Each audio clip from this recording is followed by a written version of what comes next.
Welcome, welcome everyone. Glad to have all of you with us. I bring you greetings on behalf of the Council of Elders on the governing board. And we're going to be just pretty informal here today. And we've got a slideshow presentation. There'll be time for discussion and questions. I want to introduce to you MCC's external communications expert, if you've never met him before. And that's James Hartman. And welcome, James. And then I guess I will start us off with a word of prayer. Let us pray. Oh, Lord God, this is the time of year when we sing, "Go Tell It on the Mountain." But we confess, God, that sometimes we feel like we are just echoing our own voices into the canyons. And so we ask that you would help us, God, to be able to tell the stories of MCCs and show us, God, how to amplify your voice, our stories together. We give you thanks and praise in the name of Jesus and in your many names. Amen. Amen. Okay, and I'm going to turn it over to James. Good morning, everyone. As Elder Rich said, I'm James Hartman. I am pastor of MCC Baton Rouge, a post I've proudly yet humbly held for the last 7.5 years. And I've been assisting MCC with external communications and crisis communications for about 5 years now. In addition to my ministry work, I have done media or media relations for more than 35 years. I own a political consulting and public relations firm that has had clients in 9 states, Europe, and Africa. So I have broad experience on this side of that. But I also started my career as a newspaper and radio reporter. In the years I've done this, I've done truly, literally, probably 10,000 television, newspaper, radio interviews and coordinated hundreds of press conferences. So I speak from that bit of experience, but I also know that technology is constantly changing. The world is constantly changing. And so it's a constant effort to continue keeping up and learning and moving along. But I found working overseas, working in multiple media markets, and even with the technology, the principles remain the same. And that's what I'd like to go over with you today. You know, Rich and I have talked about the frustration we all feel. I think that MCC is such a well-kept secret, being 56 years old now, and it still makes me sad and astonishes me when I tell people in the LGBT community about us and that they've never heard of us. Or when recently I presided a funeral for a lesbian couple, and the widow said to me, "You know, we never formally married. We thought we could just go to MCC and do that, but we just never got around to it." But okay, I didn't say this to her. I'm like, MCC is more than just your wedding shop. You know, we do a lot of things here, and can serve you in a lot of ways, and we need to let people know it. So, Hector, would you go ahead and put the PowerPoint up? And by the way, everyone, please don't hesitate to raise your hand or interrupt as we go along if you have questions, comments, or ideas. I'm not a lecturer. So the first principle of being proactive with media is to be relevant. That is extremely easy right now in an environment that is full of conflict and, in fact, very toxic, particularly for our communities. But part of being relevant is also being quick. I spoke a couple years ago with a church. Actually, I met with their whole board elsewhere in the U.S. who were disappointed that they hadn't gotten the coverage they thought they should have from a media inquiry. And when I probed that a little bit with them, I found out that, well, the reporter had sent an email and left a voicemail on Tuesday, and nobody replied until Friday because they wanted to discuss it with the whole board of directors first and decide how to move forward. Well, you know, nothing is staler than yesterday's news. So when you're fortunate enough that a reporter reaches out to you on a relevant topic, you have to be quick. And we'll talk more about that later as well. But the relevance is really significant. As probably all of you know, just 10 days ago, Reverend Kenny in Minneapolis was detained by ICE on a Wednesday. I had a press release drafted and approved by Wednesday afternoon and shot it out all over the world. Um, Within hours, Kenny was on national US cable, and then he was being interviewed by reporters in Norway and Australia and Germany. The story, actually, we got a Google alert that it made the news in India. Um, but that happened in part, and Rich and I actually swapped emails on the day of that unfortunate event. That happened in part because we were on it. I mean, we didn't uh, sit around and waste time. I took it, I drafted. I mean, I got approval for the draft. Don't misunderstand. Um, but we also just pounced because that was extremely relevant in that. First of all, in the world today, in the U.S., especially in Minneapolis, especially, um, but just in the current zeitgeist, um, that's a hot topic, and it's something we were able to hit very quickly. Could you go to the next slide, please, Hector? And actually, let me tag on that too. So Sure. we can take whatever is current in the news and give it an MCC twist. In this case, there was automatically one with that story, but I took that press release and modified it a little bit for here locally. We had an event last night to honor Renee Good, and it was called "In Just Ice" against the ICE brutality, and we had all three networks here locally. Awesome. So it's like you said, when you have a hot topic, it makes a difference. Right. Yeah, and if you go to the next slide, thank you. And that actually is the very first point there. The news folks, the local news folks, they're very thirsty for local angles on national and international stories. So of course, getting Kenny on national and international news was an accomplishment. He also, of course, got significant coverage in Minneapolis from the local media, um, because that was something that was, of course, right there, easy for them to grab, but it's also something we spoon fed them. In this case, it was an MCC related news story, but it doesn't have to be. And even if it is related, it doesn't have to be in your MCC or your church. I'll give you an example. 10 years ago, the morning of the Pulse nightclub massacre, I was in Baton Rouge. I was not yet pastor here, but I was worshiping here that day. I was still a member of MCC New Orleans, which is about 70 miles away. I, without anybody asking, I drafted a press release from my pastor in New Orleans, emailed it to her, knowing she wouldn't check email before church. I texted one of my friends there, said, make sure Pastor Allie sees her email. She did. She texted back that it was good to go. As soon as church ended here in Baton Rouge, I sent out that press release. And then on my drive from Baton Rouge to New Orleans, about an hour, I called all four news stations in New Orleans and said, hey, I've got an LGBT church pastor here who I will deliver to you if you would like some comment on what just happened in Orlando. And all four of them jumped at the chance. So I picked up Pastor Allie at her home, and over the course of the day, we stopped at every news station, and she did uh, video interviews that made the news that night and again the next day. So that was not New Orleans news. It was not Baton Rouge news. It was Orlando news. But we maximized that for exposure of MCC. Now, some folks will say that taking advantage of tragedies like that for publicity is somehow a moral gray area. I don't think so, because news by definition is what's unusual. And news is also rooted in conflict or tragedy. And so when we can peg on those things, whether pegging is a PR term, the way I like to visualize it is you take somebody else's news, stick the peg in the wall, and pull yourself up with it. Okay, so if you can visualize that. So I took an Orlando news story and pegged it up for MCC New Orleans, even though it had nothing to do with New Orleans. So again, it doesn't have to be your news to be newsworthy.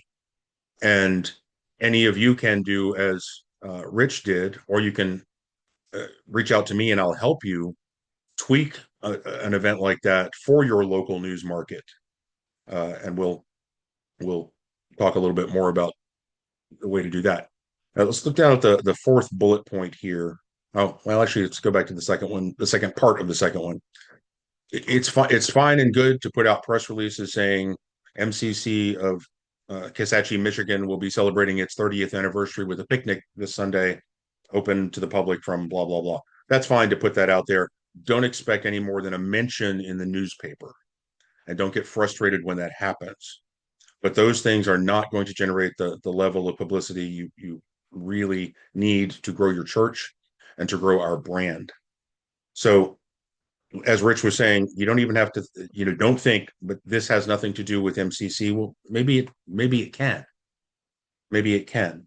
A race-based killing, a hate crime, if you will, based on race in New York can become news in Southern California if you put out a press release saying, Pastor Schmo says the event that just happened in Albany is indicative of the epidemic of racism that impacts our entire country.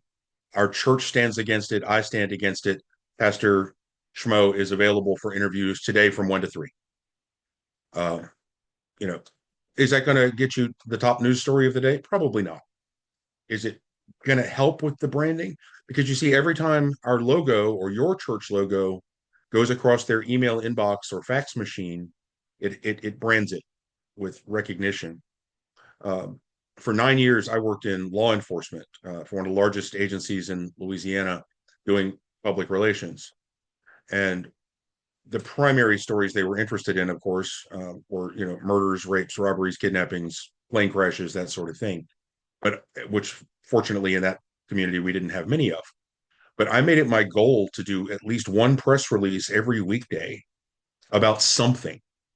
And it got to the point where I'd go in every morning, read every police report filed in the previous 24 hours, and find something, even if it wasn't a major crime, something that was interesting or unique. I remember another example, and forgive my war stories, I'm just trying to illustrate some of these points from my own experience. On the day of the Columbine massacre, 1999, horrible, horrible thing. I remember how gut-wrenching that was. Before that even happened, in reading the reports from overnight, I discovered that a local plant nursery had been burglarized overnight and a bonsai tree valued at $10,000 had been stolen. So before the shooting even started at Columbine, I had done a press release about a stolen bonsai tree worth $10,000. Because have you ever heard of such a thing? I hadn't. I didn't know bonsai trees could get that valuable. And in the midst of Columbine coverage, all 4 New Orleans TV stations came and covered my little story about a bonsai tree. And that was partly because they got used to seeing my logo and my contact information come across their fax machines every day. It was fax machines back then. I'm old. Um, and so that helped with the branding. Oh, here's a press release from that agency or that person. But anyway, go back to what is the biggest news story today? Today, first of all, in your community. And let me reiterate too, I don't just function doing communications for the denomination overall, but I regularly am asked to help individual churches publicize things in their community or mitigate negative response in their community. So you don't have to wait for a global event and an email from Cecilia to holler at me and say, hey, James, this just happened in my city. Will you help me craft and then distribute a statement about this that can make me and MCC more relevant to it? I am absolutely 100% willing to do that. And my contact information is at the end of this presentation too. What's the news today? The news 2 days ago is not interesting. It's just not. I think about to us, that story about Reverend Kenny being detained by ICE was huge, but that was 8 days ago. It's not in the news anymore. It's not. And if I issued a statement now about what happened, that would go in the circular file right quick. They just don't care anymore. So think relevance, think today. Okay, next slide, please, Hector. There is a question on the Sure. chat, I'm sorry. James. Yeah, who had a question? Has the attendance At MCC, Minneapolis grown since the shooting? Kenny, when I checked in with him last Sunday, he said that the church had gone well. Um, and he did say that there had been some more interviews he'd done with local media who just showed up. Um, but that sort of thing is a process too. You also have to consider that Minneapolis is still, by all accounts, a war zone. So people there's still fear among people, and all God's children MCC is in a heavily minority occupied neighborhood, so that could have impact on people being afraid to come out at this point. I think once things settle down, and Kenny himself has now been reasonably branded in that market, it will be easier for him to grow attendance and awareness. Anyone else? Okay.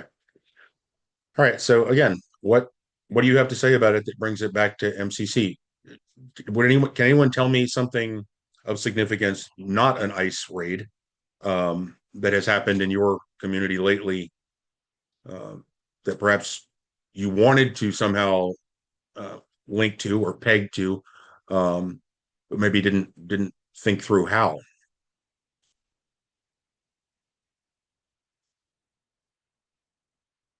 No news in any of your towns? I get it. Well, sorry, go ahead.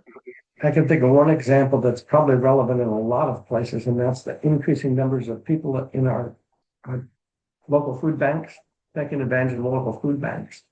And, that's not a real sexy kind of story usually, but it's the kind of thing where folks are looking at having their pulse on not only what's happening in the community, but how the economy is going. So Mhm. that would be one that I think you could turn around. Yeah, you're right. That's a good one. I'll give you an example that we did here. ICE recently ended one of their operations in South Louisiana called Catahoula Crunch. Um, Catahoula is the type of hunting dog that is known in Louisiana, which to me made the moniker even more offensive. But when they launched it, I did a joint press release with our pastor in New Orleans. We're the only two churches in Louisiana. But Father Lonnie and I put out a joint statement um, condemning what was going on and encouraging folks to uh, be aware, be alert, and be sensitive to what's going on to other people. I mean, it's so easy for folks to say that's not my problem. It doesn't affect me. Well, that's not the Christian attitude. So you can find local events, and if you think of one later and want to holler and say, how could I have or how can I um, make this relevant to us? Just let me know if you have an idea. And I might say I don't think that's going to work in today's news cycle, you know, but we can still brainstorm methods to do it and do it quickly. So, all right, Hector, next one, please. Okay, timely. I touched on this a little bit ago. Um, I have had far too many experiences where people in and outside of MCC, because like I said, I have other clients in this field as well who will call me and say, "Hey, something happened last Tuesday that I'd like to get on the news." I'm like, "Well, too bad." That's just, unless it was, there are very few exceptions. That's not going to be newsworthy. I'll try, but I can't promise. When Queen Elizabeth died, almost 4 years ago now, 3.5 years ago, Cecilia reached out to me immediately, and we put out a statement within 45 minutes that Her Majesty had passed and her leadership in the world. Um, and that was, apparently well received by some, not so much by some others, but at least it was quick, um, and that's really important. Next slide, please, Hector. So again, what's the news today? If it happened last week, maybe even yesterday, it's not news anymore. Um, don't dawdle. You cannot make the mistake that church I mentioned earlier made. Wait 3 days to return a reporter's phone call because you want to see what your board of directors thinks first. Our bylaws here say the pastor is the spokesperson for the church, but may designate someone else if he or she is unavailable. So I don't need anybody's permission to speak on behalf of MCC Baton Rouge if asked, or if I see something that I need to, try to grab a hold of and try to peg on real quickly. I didn't ask my board of directors for their input about my statement on Catahoula Crunch. I just did it. I kept them aware. Once it was done, I sent it to them and said, "Hey, just want to let you know that this has gone out." But if you let me give you a biblical example. When I preach about the shepherds during Advent and the angel appearing to them, I always emphasize to my flock that it says, "And the shepherds went with haste." And the way I make that relevant for my congregation and even make them laugh is by saying they didn't ask the shepherd treasurer if there was enough money in the budget to get them to Bethlehem and back. They didn't form a committee to study the issue and report back to the shepherd's board of directors to decide whether or not. They went with haste. And being newsworthy means being fast. One of my jobs too, I'm the political analyst for WBRZ TV here in Baton Rouge. And not only I'm in studio live on election nights giving commentary as results come in, but I'm also on call for them all the time if there's a political story that they want some analysis or thoughts on. When those reporters call or text me, I can't wait 2 hours to call them back. If I do, they'll have either abandoned the story or found someone else to do what I do. So timeliness is really, really important. I know most of us have other jobs that can make that challenging. But fortunately, in the age of technology, just like we're doing right now, sometimes when that TV station calls me and say, I'm 50 miles away right now, you need the story in the next 30 minutes, let's do a Zoom. And then they'll just interview me by Zoom, and that, fills their need. And that's, again, a blessing that we didn't have in this field, in this business, even just 20 years ago. But you can't wait. Pulse nightclub, I already mentioned. I don't know who was handling denominational press at the time or what they did. I can just tell you what I did here in Louisiana. Club Q in Colorado, the other mass shooting a few years ago. I zapped out a press release quick, really fast, in a hurry that morning. I didn't even run it past Cecilia. It had to be done. I reached out to Reverend Alicia and Ben Mann, who was then our other pastor in Colorado, talked to them about what was happening on the ground and what they were doing and what kind of messaging they wanted. But then I just ran with that on that Sunday morning. The shooting happened Saturday night. Sunday morning, before I left to go do my own preaching, I had put out a press release about something that had happened on the other side of the country. And it was very, very effective. And then in coming days, I did several more press releases for Reverend Alicia about the resources they were offering there at Pikes Peak, MCC, and the difference they were able to make. And it was very, very beneficial. So next one, please, Hector. And I remind you, if you have comments or questions, don't be shy. Okay, so be different. It is boring, to be blunt, to put out a press release saying, I, Pastor James Hartman of MCC Baton Rouge, hereby condemn what happened in Minneapolis. Who cares? Who cares? If I say, my friend Reverend Kenny in Minneapolis was detained by ICE during this horrible event, I'd like to speak on that. Then it's different because there are very few people in my news market who could say that. And that's an opportunity that you all have too. And by the way, every press release I do for the denomination at the bottom says, for more information about MCC or to find the nearest church, click here. So that if they see a national story or a story like that from Minneapolis, but want to find a local pastor, they have a link to try to do that. But you got to remember too, newsrooms are noisy, busy, overwhelmed places, especially in the middle of a crisis. You have to make it as easy for them as possible. So that means short statements. That means quick contact information. Go to that next slide, please, Hector. But again, it has to be different.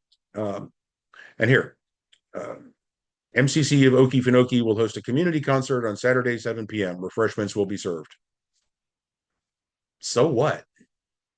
So you'll be lucky if that winds up in the newspaper at all. Turn it around. Many of you probably know who Sean Thomas is, but started off this way. When Sean Thomas launched his recording career 2 decades ago, he once got billed as America's gay Christian. 12 CDs later, Sean is a nationally known songwriter, singer, and producer, and will bring his talents to MCC of Okefenokee this Saturday at 7. For advanced interviews or samples of music, contact or click. That makes it a lot more interesting than, we're going to have a musical act at our church on Saturday and it's free. What makes this performer unique? And it doesn't have to be Sean. I love Sean. He's a personal friend, but it can be somebody who's doing a poetry reading at your church. Well, what makes that poetry reading unique? What makes your food drive unique? One of my clients is a car renter's office, believe it or not, here in Louisiana. And when we were brainstorming things we'd like to do during the holidays a few months ago, and one of the employees suggested a food drive. And I said, that's a great idea and really well needed. But everybody's doing that right now. Why don't we do something related to health? Since in Louisiana, by the way, the coroner is the chief medical officer in each parish. So why don't we do something related to health and safety? So they decided to do a hygiene drive. And the employees kicked in and donated female hygiene products, toothpaste, toothbrushes, deodorant, things like that are very expensive, that you're not going to find at a food bank. And again, not taking anything away from food banks, that's super important. But we had something different. Again, not a top news story at 6 p.m., but something that made it more interesting than just, look, we collected canned goods. Rich, you had mentioned a few minutes ago, I think, the importance of pegging on things like increased participation in food pantries and things like that. What we're doing, we always have a food drive going on here at our church constantly. It doesn't stop. And some of our church members rely on it. Sometimes people just come in or call and need it. But what we're doing every couple of weeks now, because our congregation is very generous and that basket fills up a lot. We found there are 2 places in Louisiana, in Baton Rouge rather, that are serving as collection points for food for Latino families who are currently afraid to leave home to even go to the grocery store. So now we always keep something in our basket for our folks, our congregation, or people who stop by. But when it gets full, we empty it out about halfway, and all that goes to those 2 facilities. I announced that in church on Sundays. I do not do any press about it because I don't think it would be safe for those distribution centers to have that information, or for that information to be widely circulated. That could actually cause more harm than good, and that's the last thing we want to do. So you always want to try to balance those things too. Not all good works have to be publicized, right? When you hand a bottle of water to the homeless guy on the corner, you don't need to take a picture of it and put it on Facebook. Look what I did today. But when you can, you should. We did a couple years ago. There's a organization here called Youth Oasis that, among other things, they provide housing and such for all kinds of people in need. But they have a specific program for LGBTQ youth, many of whom have been cast out by their families. So summer before last, we did a big school supply drive for them to distribute to their clients. And we delivered it to them, me and some other church leaders, coordinated with them at the time, took our own pictures and got good exposure on that in the press and on our own social media, which is increasingly media look to social media to get information. But anyway, you got to try to make it somehow interesting, somehow different. And even if it's not different, make it seem different. It's really important to partner with local organizations because it isn't all about MCC, and we know that. We work with other organizations, and if you can highlight their work and their story and tie it to, that we're supporting them, we want to highlight their work, or we want to honor maybe their executive director or whatever. That's another way to be out front in the news. Yeah, you're absolutely right. You can piggybacking is what we call that in the biz. Sharing the spotlight, and you can also capitalize on another organization's existing brand. Youth Oasis that I just mentioned, they might be better branded than we are, but by partnering with them, we hung on their brand and they hung on ours, so it doubled the exposure. All right, the next slide, please, Hector.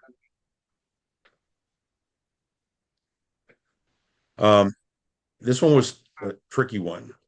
Some of you might not even know that when Russia invaded Ukraine 4 years ago, one of the things MCC did was help evacuate LGBTQ people from the war zone and helped trans folks maintain access to the meds they need.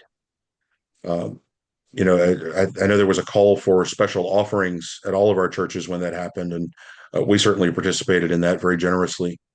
But that, again, gives it another unique twist. This is more than just the war is terrible, Russia go home. This has a specific impact on our constituent community. And this is what we're trying to do to make a difference and save lives in the midst of a war zone 6,000 miles away. So, okay, next one, please, Hector.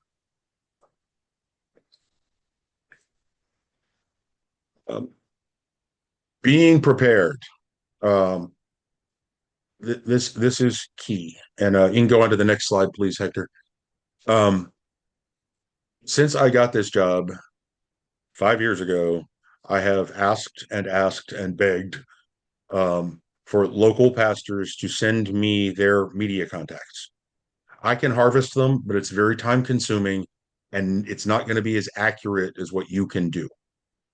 And it doesn't have to be complicated, because when something happens like the Pulse nightclub shooting, I don't have time then, and neither does Pastor Terry and Joy MCC in Orlando, to then get me a list of media contacts locally.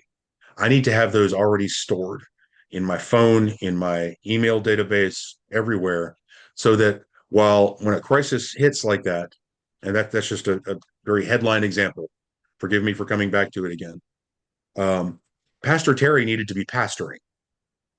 I needed to be, if I had been in this job then, needed to be the one making the phone calls and saying, this is what she's doing. She could send one text to me as an example, and I could call every media outlet or send out a media advisory to everybody in her market if I know who they are. But in the midst of a crisis, we don't have time to do that. Example I already used, pardon me, when I talked about how on my drive from Baton Rouge to New Orleans, I called all 4 TV stations in New Orleans on my way and offered to bring my pastor to them. I already had those phone numbers saved in my phone, because it would not have been possible for me to, at 75 miles on the interstate, look up those phone numbers without causing another tragedy. I already had them saved. So, and you can do that too, and you should. I want to do a little counterpoint to that, because I rarely make phone calls to the media here. I have an email list that I use that I send out whenever I send a press release. And initially, as he said, you do the hard work of, you look up the local television station and you find their email address to send the news to and so forth. And so that's how you prepare your press list. Mhm. And then you keep using that over time, and if it gets bounced back, then you got to find a different one, or as new media sources come online and stuff. But sometimes it's not about phone calls; it's about just sending out a press release to the email list that you have prepared. Now, if it's something that's really crucial that you're very passionate about, that you want to make sure you get television coverage for, that's when, to me, that's when I do a follow-up phone call to the press release. But I don't regularly do follow-up phone calls. But No, every and market's you're absolutely different too. well. Each market is somewhat different, sure, but you're absolutely correct. I mean, if I do a press release about a Sean Thomas concert, I'm not likely to make phone calls to follow up. But in the situation I was describing, that was very much a breaking news story, and I did send out the press release by email first, but then made follow-up calls to ensure that it didn't get overlooked. So, no, you don't need to do that all the time, but you need to be ready to when you need to. And more to the point, you need to share that information with me so that I can do even more for you when and if a crisis erupts, because that's what I'm here for. Okay. Next slide, please. So, like I said, you need to do this. I have a little scraper program that I can use to say, capture me all news media outlets in California.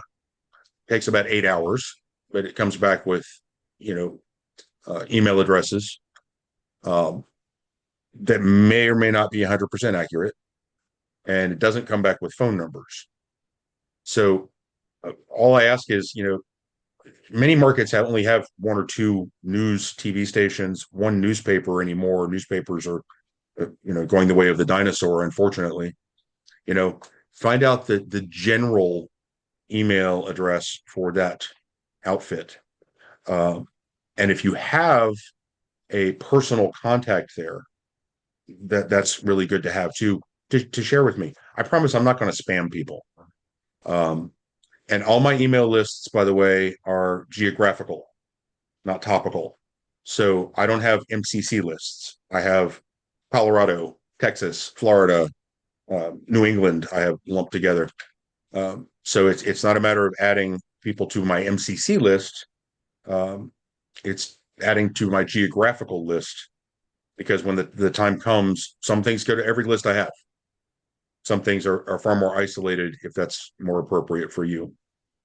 So, let me just mention too, if you don't know this already, like I said, you may have your own personal contacts in the news locally.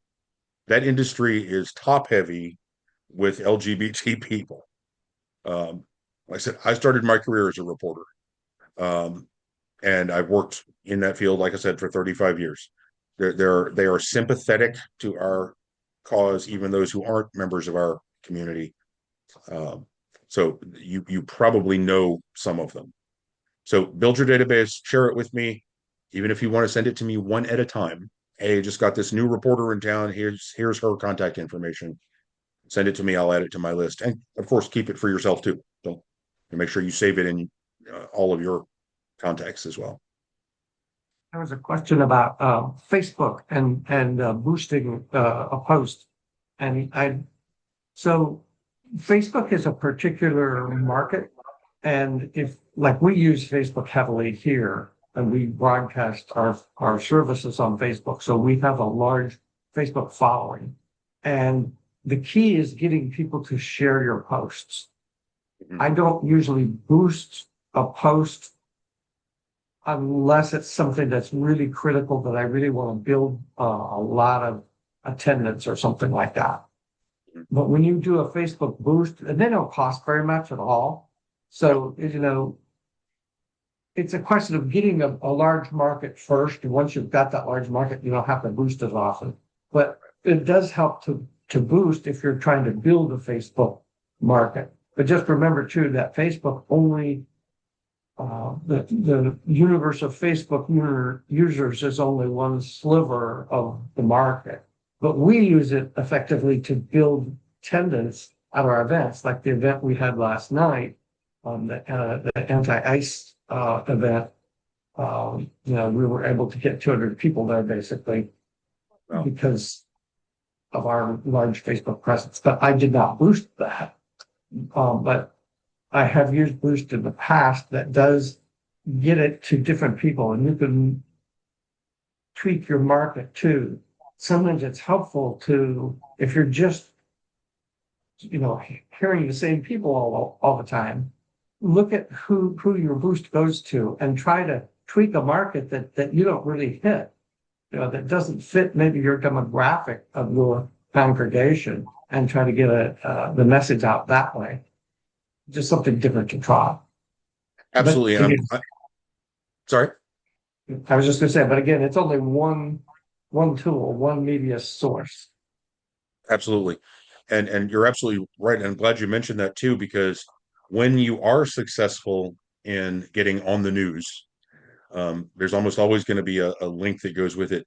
Put it on your social media. And if you're going to boost something, consider boosting that. I boost for special events we have, like, and I should have mentioned this earlier and being timely and topical. Last November, when the Supreme Court of the U.S. was considering whether or not to hear Kim Davis's appeal to the same-sex marriage ruling, I got a local attorney who's a longtime friend of mine who happens to be a lesbian to come to our church and do a presentation on how to protect your relationship rights, even if your legal marriage should become no longer legal. And I did a press release about that. Didn't get huge coverage, but we got some, and decent attendance. And I boosted that. I boosted we don't do a Christmas Eve service here. We do New Year's Eve. So I boosted our invitation to our New Year's Eve service and saw some results from that. And I just today scheduled a post for the Martin Luther King holiday on Monday.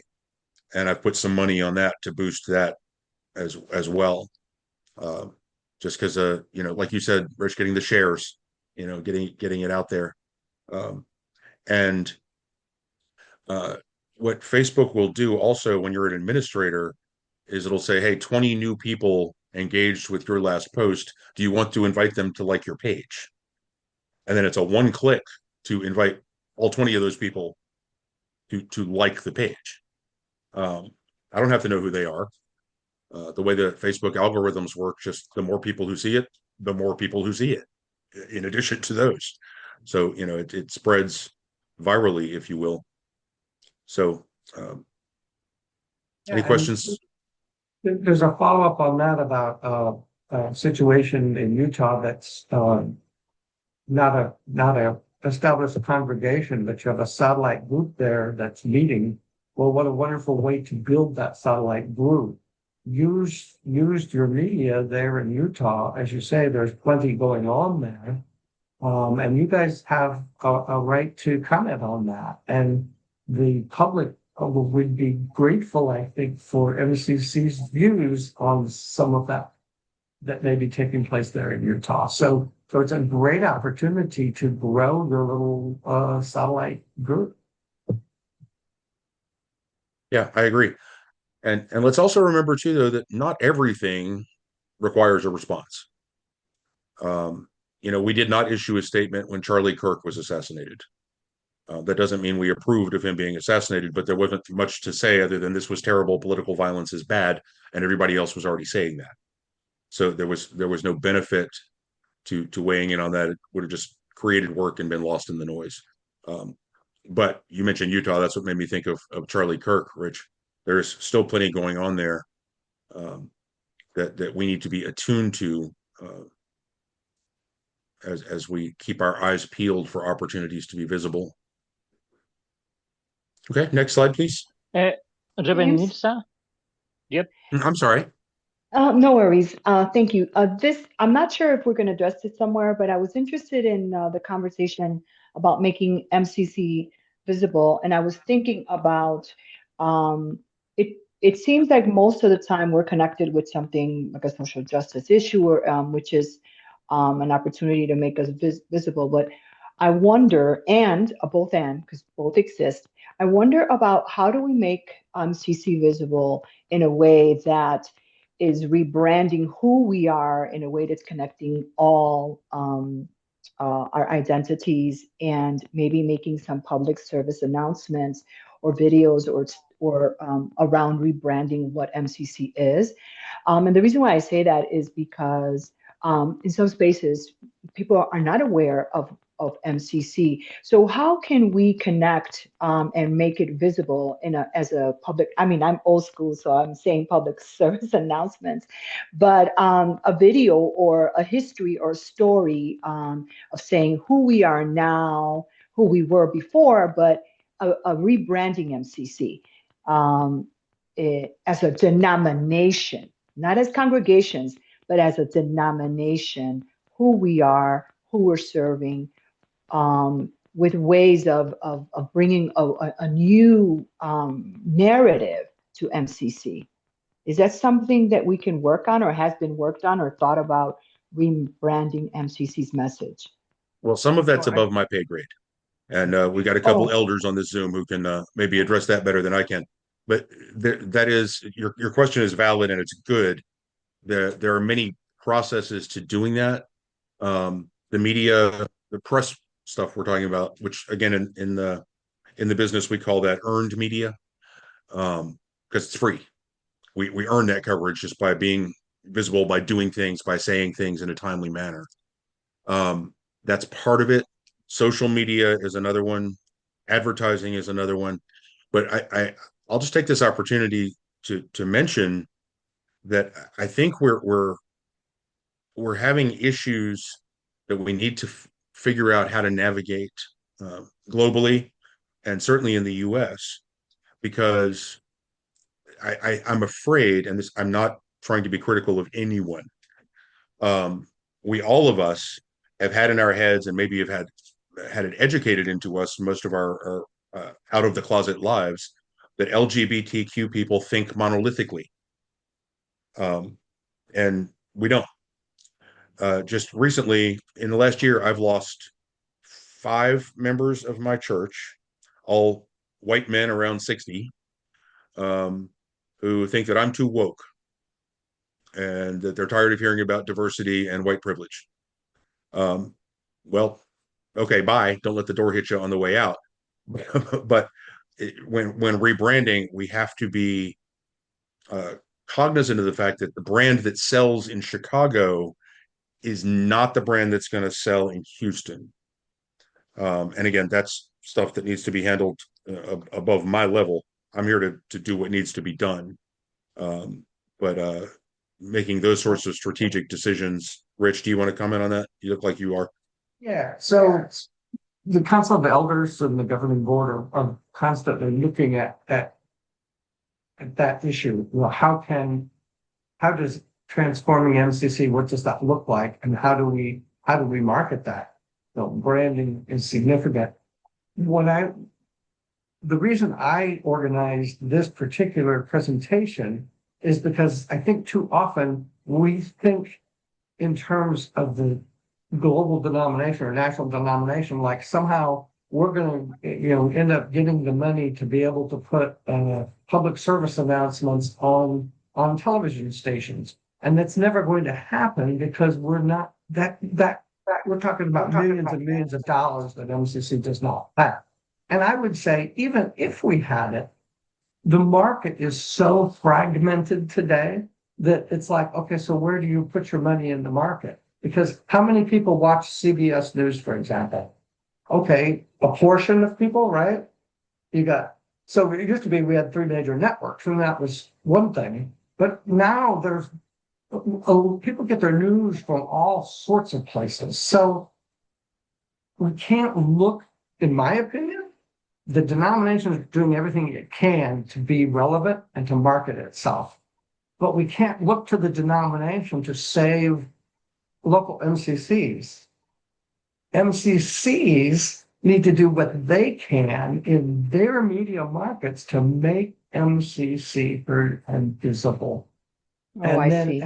Together, that's what's going to transform, I think, MCC and transform our communities. I see. And Well, that's thank just you my both for own those personal responses. take. Thank Did you. that answer Thank you, you. Nilsa? Because I was in no way trying to be dismissive. Oh no, I don't. I wanted to bring that up because it's important to me. When I saw the advertising of this particular presentation, though I understand it's a both and, I thought about MCC making it visible in a way that I understand financially and there's social media complexities, and there's different ways of modalities for people to be reached. But in the same time, there's this undercurrent theme that I keep on hearing, and even in local conversations, is MCC is not visible. So if MCC is not visible, and or the narrative of the way that MCC is represented around the world, then maybe the word is not rebranding, but there's something to the truth that the narratives that around MCC must either shift a little bit or must be presented. And maybe what I'm hearing is that it starts locally and then it funnels out internationally. But there is a both and room here around how does it reach the masses in ways that people can come, because now MCC is visible. So thank you, thank you, thank And you. again, I Um, think that's. I just want to make sure you didn't think I was blowing off your question because I'm No, not. no, no. Thank you so much, both of you. I really appreciate your responses. And there's two questions here on the chat. And it says, are we MCC as a congregation growing currently in memberships worldwide? So I don't know. the answer to that is yes, we're definitely growing in some places. And churches all over the world are in decline for reasons that we know and we reject. We reject the form of religiosity, I think, that has caused the decline of many churches. Um, but it still affects us. It affects us in the United States greatly. I can speak to that because that's where I am. But we are definitely growing fastest in other countries. And things do go in cycles also. There's life cycles of a congregation and there's life cycles in a denomination. And I think that we are at a point right now where we are on the cusp of a significant rebound. And to make that happen, it takes everybody. So that's why I was emphasizing, the local aspect. We're doing everything we can on a denominational level, but we have to constantly remind people that, I'm a volunteer. I'm a local pastor and I'm a volunteer elder. We don't have paid elders. We don't have very much paid staff. So it's very difficult to it's just hard working with the limited funds that we have, but we're doing everything we can with what we have. And one of the things is, launching initiatives like this, where we get local churches excited about telling the world who they are. Who is, MCC All God's Children? Who is MCC Baton Rouge? Who is, because that's what's going to grow local churches definitely in the short term. Elder, we have another question. Thank you so much for that. We have another question from John. Does the denomination probably have a template policy that boards and pastors could adopt? One aspect of being prepared is having a policy that the pastor and other designated spokespersons are empowered to speak publicly and respond to events and press inquiries, so they can do so quickly, as you said. John, if you want to uplift that question, that would be great as well. Hi. Great to be here. Great information. And it's just that's the question is, some pastors or board chairs might be, or whoever is designated might be hesitant to actually do so, to speak to an issue quickly when they get an inquiry because they're not sure they're going to get in trouble. So, their board or somebody might have problems with them them responding.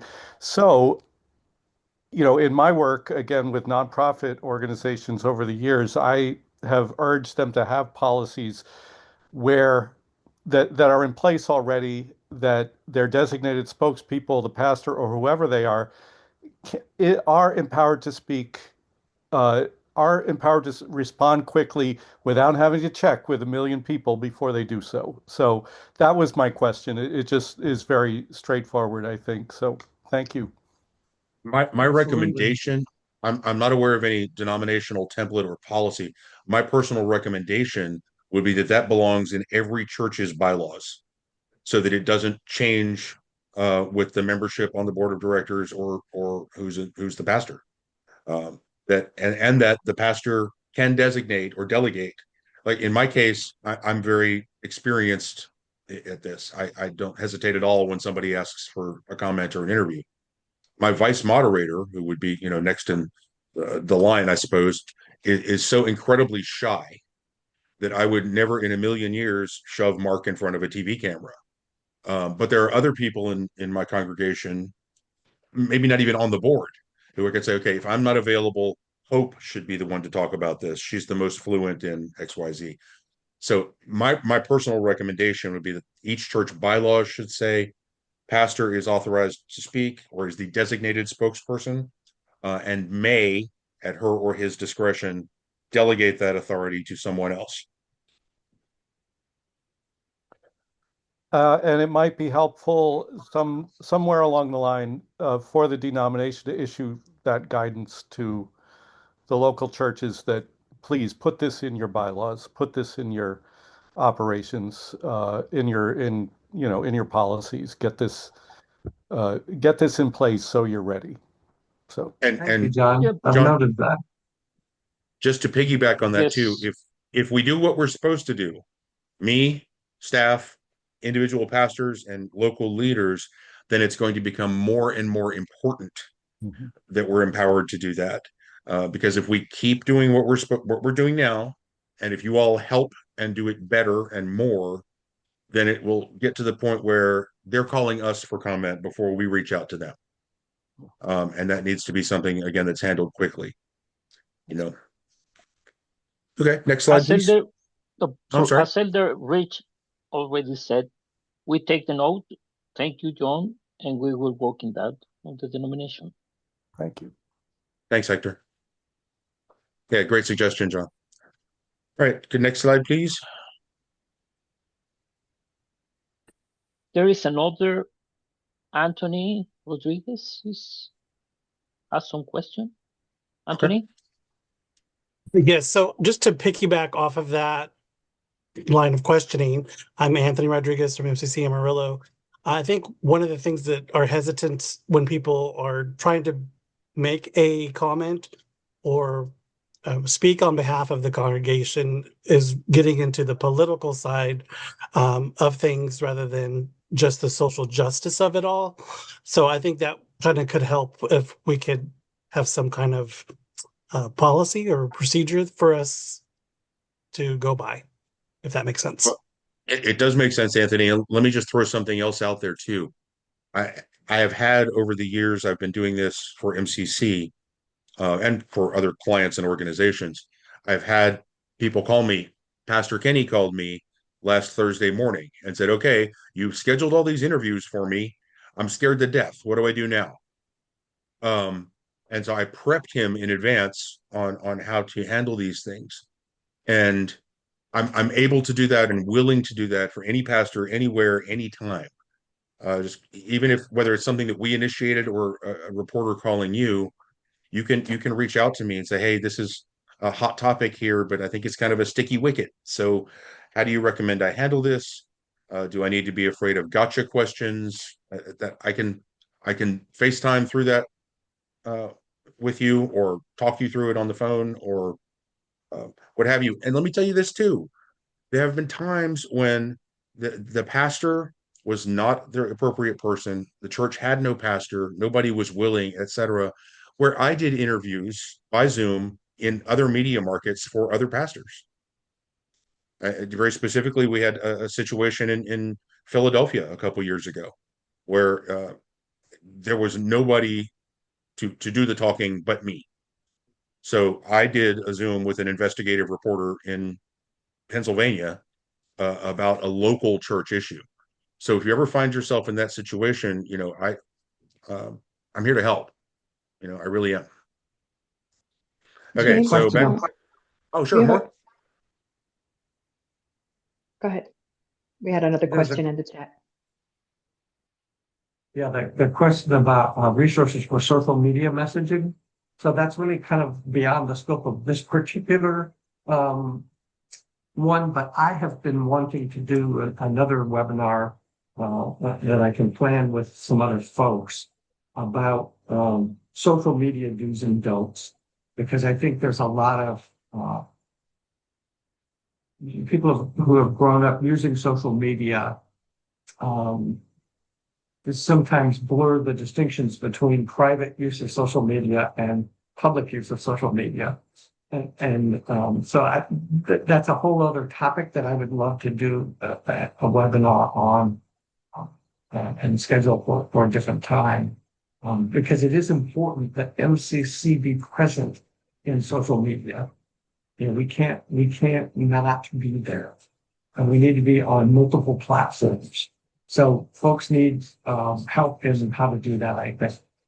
So I look forward to organizing something like that in the future. And if someone is interested in helping me organize that, please let me know. We'll be happy to attend. And let me just throw in there how I navigate that, because I wear so many hats in life. I said I'm a political analyst, a political consultant, a pastor. I work for MCC. I work for a coroner. I do all kinds of things. So I try to be very measured on social media. And I personally, I am a different person on Facebook than I am on TikTok, than I am on Blue Sky, than I am on X. And I don't mean that I'm contradictory. I just mean I use specific platforms to do specific messaging. I generally will use Facebook for church and Blue Sky as well for church stuff. I'll use X, Twitter when I want to, really lambast a certain president. And I use TikTok when I need a full 10 minutes to lambast a certain president. So, but I keep that stuff off of Facebook and certainly off the church Facebook. So there are ways to navigate that and work that tightrope. Okay, being responsive. Already covered this a little bit. Don't wait. You can, even if you aren't immediately comfortable saying, sure, come on over, I'll talk to you, call them back or text them back, say, I can be available at such and such a time. What exactly do you want to talk about? Don't ever ask a reporter to send you questions in advance. They find that offensive, and that also says to them that you don't know what you're talking about, so you need time to prefabricate your answers. So don't ask that, but say, what's your story? What do you want to talk about? And then you can say, okay, I'll be available in 2 hours. Try to keep it within that window, okay? Because they got deadlines. I'll be available in 2 hours at this location, etc. Then hang up the phone and put me on speed dial and say, help, and we'll get you ready. So that's a thing. Yeah, Sir? and I want to piggyback on that because it's important when you go into an interview that you have no more than 3 things tops that you want to say. And you say those over and over again, no matter what the questions are. So that you control the narrative when you're being interviewed. Usually I try to keep it to 2. There's 2 major points I'm making. And I will make those points repeatedly over and over again as I'm being interviewed. Because when they may interview you for 10 minutes, you're going to get a minute or 2 of airtime. So you want to make sure that that whatever is the message that you're passionate about, that you want to get out there, gets heard. And the only way you can do that is to show your passion when you're saying that and have it very clear in your mind. I want everyone to know these 2 things. Right, clear and succinct. Mm-hmm. If you ramble, they'll either trash it or they'll just edit it in ways you don't want edited. So the short answers, they can't slice and dice them so easily. Yeah, but there are tricks there too. I do a whole different class on this that I do with my political clients who are running for office. And the way I do that with them, and I'm happy to do it with any of you anytime, is we'll pick a topic, I'll ask you a question, you'll answer it, and then I'll answer it. And you'll learn the difference in how to, the barroom conversation you're having with your BFF versus the on camera conversation you're having with CNN need to be very different, very different. So, but again, back to that, rapid fire response. So, next slide, please, Hector. Don't you dare send out a press release without listing your cell number and an email address, or I will find you and smack you upside the head. As a former reporter, that was the most aggravating thing in the world, because the goal of a press release is not to tell the whole story. It's to get their attention and make them want more.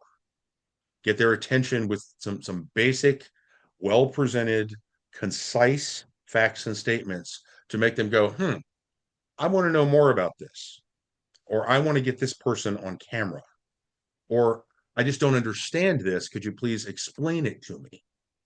And if they can't do that because you didn't include your contact information, then your story might as well be garbage. I mean, there was no point in sending it.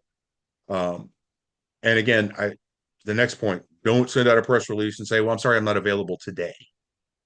I had a client do that to me once. It was a nonprofit economic development organization I worked for. And the executive director was, on me, get this out quickly. So I got something out at 10 o'clock in the morning. Within 20 minutes, I had a TV station calling, and she looked at her calendar and said, today's not really a good day. Ask them if they can come back Friday. No, we just essentially, a press release is an invitation to talk, at least, if not to meet. And so what we wound up doing in that situation, I was like, no, that's not okay. I'll just go do the interview. So I just spoke on behalf of the organization because, but it's counterproductive. And quite honestly, it's just silly to send out a press release saying, hey, look at me, but not today. That's just not right. And I already covered number 3, don't let a voicemail or email sit unanswered for even a day. And again, I know we all are busy, but we all also, most of us, I think, have these mobile devices that from which we can access the entirety of human knowledge, with which we can communicate fairly quickly, no matter where we are in the world. Okay, next one, please. Be proactive. I long for the day when local media will say, hey, this is an issue that might affect LGBT folks especially. Let me call the local MCC and see if they want to chime in on it. That some markets that probably happens. It's happening. It does to you, and bravo. It doesn't happen in most places. So part of combating that and turning it around, and this goes back to what you were saying, Nilsa, I believe, is just branding. Gets this being proactive. Now, this is not like law enforcement where you can find something to put a press release out about every day. There's a difference between being noticed and branded and being annoying. But we need to be proactive quickly. Like I said, and again, Rich and I swapped emails last Wednesday night, the day Pastor Kenny had been detained, and got something out quick, really fast, in a hurry, while it was still news. So next slide, please, Hector. All right, once you send your statement, wait an hour and then call them. Now, we already covered this a little bit. If you're announcing a concert or a bake sale or a garage sale, that doesn't need to happen. If it's a major breaking news event, like what happened with Kenny, like Pulse nightclub, like Club Q in Colorado, that needs to be done. Because again, back to the Pulse example, in my experience, I put out a press release. Nobody called me. I called all 4 TV stations. And you got to remember that was on a Sunday too, when they're all working on a skeleton crew. So it's even harder to get the attention of individual reporters. And we're not in Orlando. In Orlando, they'll call everybody in to go cover the tragedy. 600 miles away, not so much. So I really had to work. And again, this is earned media. That's what we call it in the PR biz. So don't be aggressive and say, you damn well better come come interview me about what happened in Colorado today. No, no. Don't even try to guilt them. Well, don't you think your LGBT viewers would like to hear? No, no. Say, hey, just want to let you know I sent out this press release, blah, blah, blah. Or even, hey, just want to let you know I'm available if you need to talk, it needs some sound on this. If you need somebody to interview for this story. Don't be afraid of them. Don't make enemies of them. But don't be afraid of them. These are people, But again, that also goes back to you need to have those contacts ready. You need to have that ready because you don't know where you're going to be or what you're going to be doing. And I don't want you Googling TV station phone numbers when you're driving. Pretty please. Okay, next slide, please. Okay, we are at the end, and on the next slide is my contact information. Please put it in your phones, put it in your computers, memorize it if you so choose. Feel free to send me funny things too. And if you're interested, I'll start sending you relevant clips of interviews I do, so you can just get a sample of that being done by somebody you know and can reach. Something off topic a little bit, but that I want to mention, and this also goes back to what you were saying, Nilsa, about branding in our communities. In this high-tech digital age of marketing, and again, working in politics, especially, I employ all kinds of measures. We haven't talked about church advertising today. That's another topic I can do another time if you want, or individually if you want. But something that I can do in political marketing or nonprofit marketing is get lists, mailing lists that are very, very specific and target people. So I'm a dinosaur, I guess. I still use direct mail like crazy in political campaigns because I can tell you exactly who's seeing it. I can't promise they'll read every word. But if I do a poll and it tells me that this client's biggest supporters are going to be Jewish Black women, then I can do a direct mail piece that goes just to Jewish Black women. Fortunately, LGBTQ people are not yet on a registry. So I can't go buy a list of queers and do a direct mail piece. A couple years ago, I did a event for a nonprofit that supports recreational fishers and that pastime, that industry, if you will. And he was doing a big high dollar fundraiser and needed, he's like, who do I invite to this? So I got a list of everybody in 3 zip codes who owned a boat, owned their home, and had an income of at least $200,000 a year. And they all got direct mail. And I can do the same thing in political stuff. That is impossible to do with LGBT folks. And even with the geofencing, which I do use, if I need to target African Americans, there are typically, in most places, African American neighborhoods where I can do digital marketing around them. If I need to target an electorate in a specific city, I can get every IP address in that city. Most cities don't have gay neighborhoods. So it's a little more challenging for us to do that kind of outreach. Oh, Rich, you looks like you have a twitch. Did I say something wrong? Oh, didn't say anything wrong. I want to make sure that everyone who is watching or hears this podcast knows that MCC as a denomination has this fantastic resource in the press releases that James Hartman puts out. That is a resource for you. And I've been making sure and trying to advocate that every time he does a press release, that it goes out to all the local pastors, because you can just take that press release. And I'm not saying every press release he does, but when you get a press release from the denomination, that's time for you to take that press release, add your local angle, your local hook, a quote from you as the local pastor, and send it to the media. That's what's going to get play. That's what's going to get MCC visible. And you don't have to do a lot of work, right? If you've got your press list, all you have to do is piggyback on what James Hartman's already written on behalf of the denomination. And by the way, those of you who were saying, oh, they're a little worried about, speaking for the congregation or something, well, you have some cover, right? Because this is the denomination that has already said this, right? It's speaking as the denomination. And so all you're doing is adding a little, a local quote, your quote as pastor or somebody, whatever the issue might be that could really speak to this issue. But send it out, start sending out more press releases.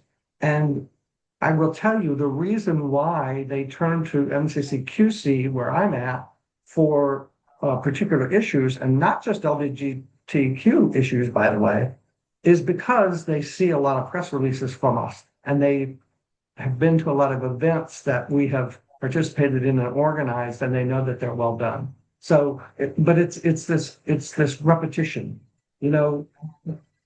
sorry. There's that saying that you have to see something at least 3 times before it registers.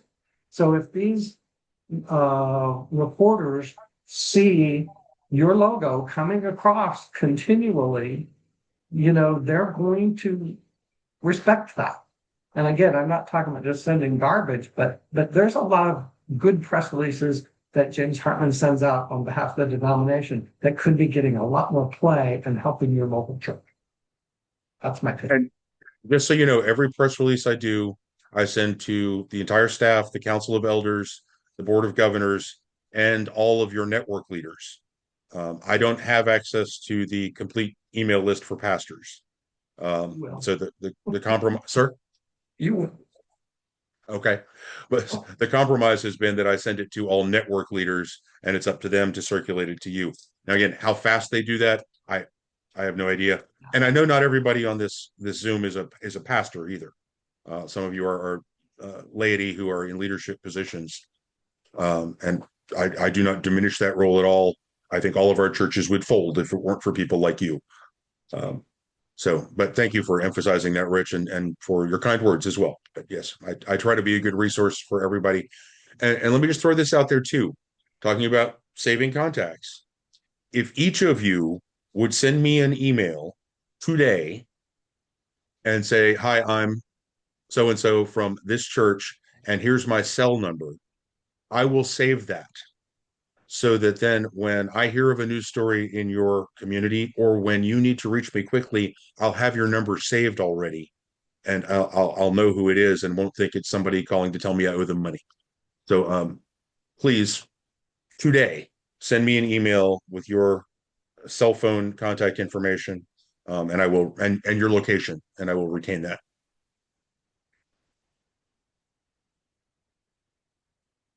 Any other questions? Question? Well, just to say that we will share the PowerPoint presentation with all of you, and I think the recording is going to be available. Christopher Celeste, who is our communications coordinator, is attending this webinar too, and is another person to contact. I hope Chris can write down his email address. Anthony. So speaking to local issues, where sometimes we don't know what's going on that it's affecting the LGBT community until it is on the news in our area. What are your thoughts on how to react or respond to that as a congregation? First of all, respond quickly. Forgive me, Anthony, you're a pastor? I'm no board member. Okay. And remind me, I'm sorry, which church or what city? Amarillo, Texas. Okay. I don't know your media market very well, but somebody who is designated to speak for you all needs to be not shy about picking up the phone and calling and asking for a specific reporter, or asking for, the 6 p.m. producer after the broadcast, not during it, and saying, hey, I just saw your story about XYZ and how that's affecting LGBT folks in Amarillo or in Texas overall.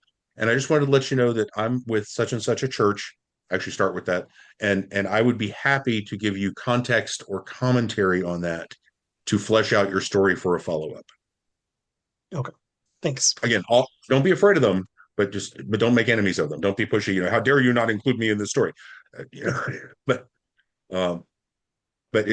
quickly respond like that. And in a case like that too, often, Anthony, you'll see one station will cover that story and another one won't, because it's not big breaking news. So you don't need to do a press release there. You can call W8, or in your case KABC, and say, hey, saw your story, that was really great. I'd like to provide you with a Christian or a faith-based commentary on that from an LGBT serving church. James, thank you so much. I had a question. How about, in a sense, when you're not a parish pastor, per se, there is a parish pastors or leaders, and is it fair to say that you're sending out it as an awareness to our colleagues for them, but not speaking in behalf? When I send a press release, you mean? No, like I'm just saying as an example, like myself, if I am not a parish pastor, right? I'm a pastor in a different ministry. What I'm doing is I'm sending it. If I receive your press release, I'm sending it forward on to my colleagues for awareness, but I'm not speaking on their behalf. Right. Correct?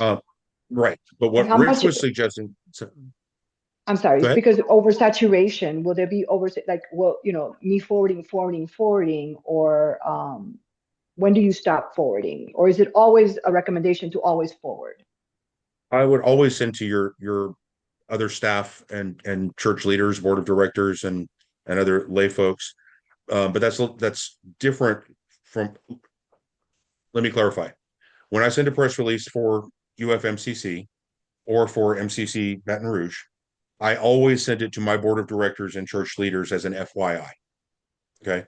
What Rich was suggesting, which is parallel, is that you take the press release that I send out, perhaps globally, adapt it to your local market, and then send it to yourself to your local media,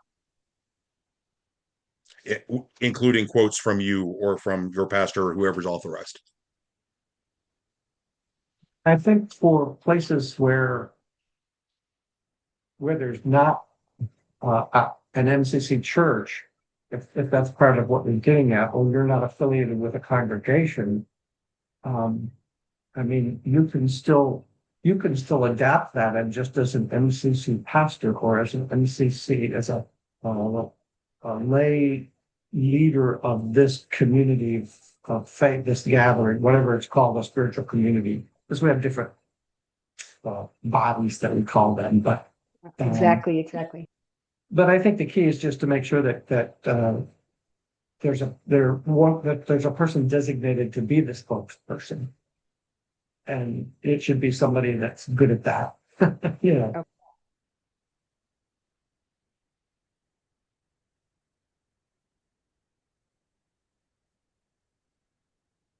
Sorry, I'm just catching up on the chat now.